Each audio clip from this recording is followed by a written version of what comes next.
Your dentist is ripping you off. Let me explain. I'm British, which obviously means my teeth are terrible. So, I go online and look for some Invisalign. That's that clear plastic retainer that goes in your mouth and fixes your teeth while not looking terrible. So, I go to buy it, look at the prices. £5,000 for a little shitty piece of plastic. Come on, we can do a lot better than that. This is my 10-step plan for what we're going to do.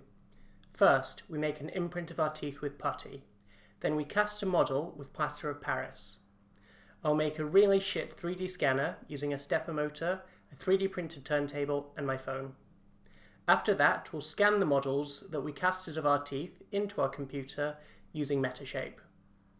The scan is quite bad, so what we'll do is we'll add in the lost details by sculpting them in Blender. We'll import this into the dental software and segment out the teeth. Then we can move the teeth into our end locations and export models at each intermediary position. These are the models that will vacuum form the plastic over, which we can then trim and clean up to make our aligners. Well, let's get going.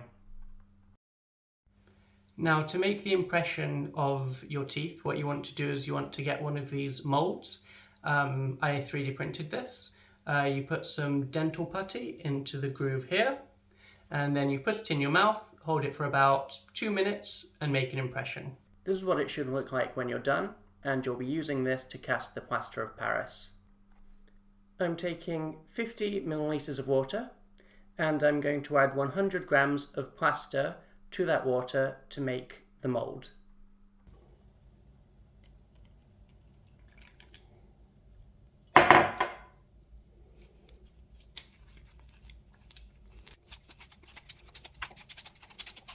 I just needed to add a little bit more water in here because it was a bit too thick. Fantastic, that's all done. So we're going to take the mold that we made earlier and we're just going to pour the plaster that we've just made into that mold. And we'll wait about 4 hours or so for it to harden, and once we take it out we'll have our impression of our teeth ready for 3D scanning. While we wait, we can start on the scanner. This is what the scanner looks like. My phone is placed on a tripod and is focused on the cast, which is placed onto a turntable. The turntable is driven by a stepper motor. The stepper motor is driven by an Arduino. This is connected to a stepper motor driver. It receives power from a 12-volt power supply that I nicked from school. The stepper motor will rotate 3.6 degrees 100 times with 1 second in between each small rotation. During this second, I'll use a Bluetooth camera trigger to take a photo using my phone. This is what that trigger looks like. I just press the button each time it rotates. This is what your camera should be capturing, and this is what we're going to import into Metashape for the reconstruction. The first thing I do is import it into a bulk image resizer and scale it down to a much smaller image size. It won't affect the reconstruction quality much, but it will make things much faster. Now that that's done, we'll take our images and we'll import them into Metashape. First thing we need to do is align the images. This generates the camera positions that took those images, which is needed for the reconstruction. This will take a few minutes. You can use your mouse to look around the scene and check that the cameras are positioned correctly. They should be positioned in a circle just above the model. Now, we're going to use this data to actually reconstruct the 3D model as shown. I've sped this up by 12 times just to show you.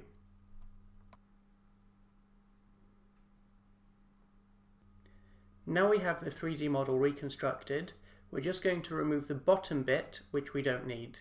We'll do this by adjusting the reconstruction area, moving the bottom bit up so it doesn't reconstruct that part. Then we'll rerun the reconstruction and it'll leave us with just the teeth. If this looks correct, we can go ahead and export the model into Blender to add in details like the outlines of the teeth. Okay, we'll switch over to Blender. So now we're going to import our model, and just have a look at it there. Looks correct. Now I'll just center it at the origin and move the anchor point of the object to the origin as well, just to make everything a bit easier. Now what we want to do is we want to go from object mode into sculpt mode and use the crease brush. Make sure your brush size is quite small and your strength is quite high, and we're just going to draw in the details that got lost during scanning by just using the mouse to go over the creases that are already there. The purpose of this is it will make it much easier for the dental program to perform auto-segmentation of the teeth, which will mean we need to do a lot less manual work. This is what it's going to look like when you're done. Just make sure all the teeth are well defined. Once we've checked it looks good, we can export it, ready for use in Blue Sky.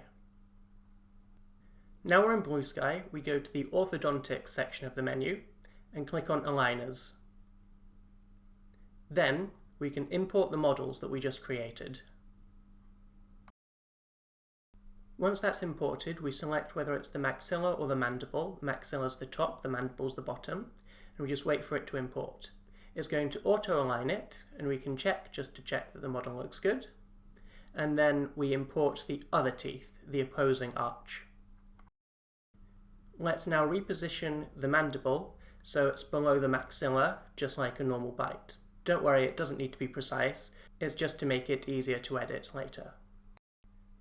Click Continue to draw alignment, and it will set up the teeth ready for segmentation. The software will then select where it thinks each tooth is using the yellow and orange dots. If you think this is incorrect, you can fix it by moving the dots. When you're done, select Continue to Teeth Segmentation. This will take a few minutes to run, but it will automatically segment each tooth.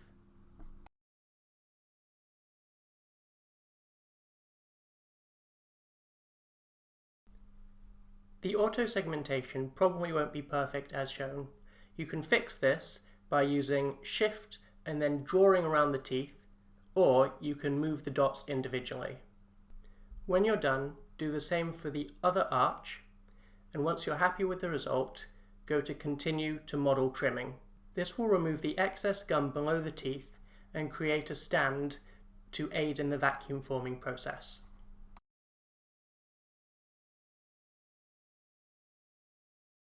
The green line can be moved to cut away more or less of the gums. Once you're done trimming both of the arches, you can then start moving the teeth into the positions that you want.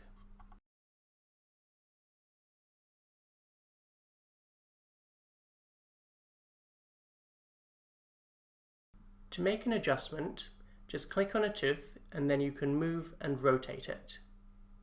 To make it easier to see, uncheck Show Opposing Arch. This will allow you to edit only one set of teeth at once.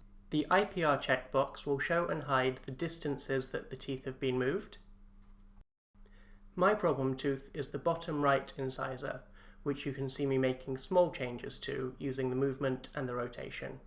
I'll also pull it out slightly so it's in line with the rest of the teeth. I'll make some small adjustments to some other teeth, but honestly, I'm not a dentist, I have no idea what's correct. I'm just going by look. Probably a dentist in the comments is going to be like, this is terrible, but I don't care. If you want vampire fangs, go on, do it, why not? If the teeth aren't moving as they should, you can go to the Adjust Midline section. This will allow you to edit the midpoint of the teeth in terms of rotation and position, which can enable your modifications to be more intuitive. Once you're happy with the new positions of your teeth, you can view the animation from the start to the end by moving that little slider under the Steps submenu. When that looks good, go ahead and click Export.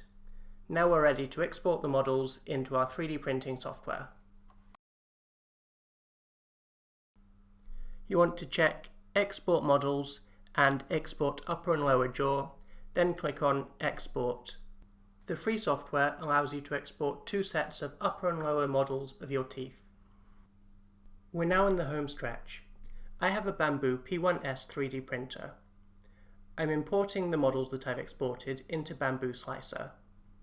Then I can align the bases to the bed of the print plate, so we don't need to use supports. The models, however, are not accurately sized. To fix that, we need to make a measurement on the cast of our models that we used earlier, using a ruler or some calipers.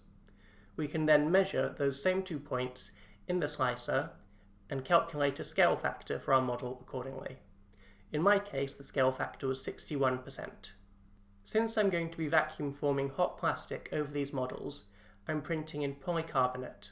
This is a very heat-resistant material.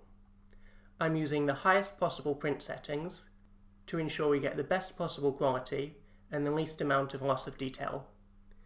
I'm using a layer height of 0.08mm. The infill doesn't really matter, as long as the model is structurally sound.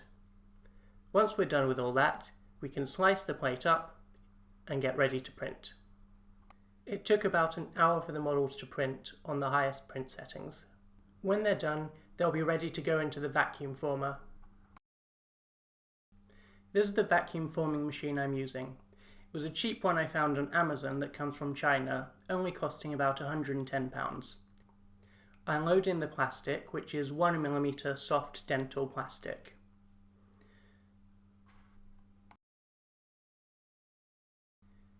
I then secure it in place with the clamp and turn on the heating. This will soften the plastic, ready to be thermally formed over the 3D print. I now turn on the heating and wait for about 2 minutes or so for the plastic to soften. When it's nice and soft, I remove the heating, turn on the vacuum, and pull the lever to bring the plastic down over the model.